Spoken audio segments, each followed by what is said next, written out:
দেশের উপকূল ও উপকূলীয় জমি ও পরিবেশ সুরক্ষা নীতিমালা না থাকায় অবৈধ দখল ও ভবন নির্মাণ থামছে না বলে মন্তব্য করেছেন রিজওয়ানা হাসান। সকালে রাজধানীর পূর্ত ভবনে আয়োজিত পায়রা বন্দর নগরী ও কুয়াকাটা উপকূলীয় অঞ্চলের পরিবেশ পর্যটন ভিত্তিক সমন্বিত পরিকল্পনা প্রণয়ন শীর্ষক সমাপ্ত প্রকল্পের প্রস্তাবনা বাস্তবায়ন সংক্রান্ত সেমিনারে একথা বলেন পরিবেশ উপদেষ্টা।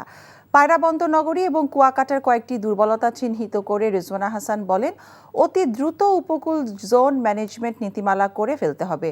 কক্সবাজারে জমি আগ্রাসন ও খুলনা যশোরে চিংড়ি চাষিরা পাইপিং করছে অভিযোগ করে তিনি বলেন, কৃষি জমি সুরক্ষা আইনের সাথে সারা দেশে জমি সুরক্ষা আইন বাধ্যতামূলক করে ফেলতে হবে।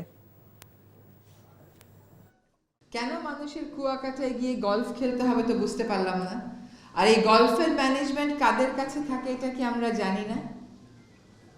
আমাদের তো ওখানে গলফের কোনো প্রয়োজন আছে বলে আমি মনে করছি না। ভূমি জোনিং এর উপর এখন একটা আইন ড্রাফট আকারে আছে, তো সেই ড্রাফটটাতে আমরা দুইজনে মিলেই গোটা দেশের জন্য একটা স্পেশাল প্ল্যানিং ম্যান্ডেটরি করার বিধানটা ইনক্লুড করতে পারি।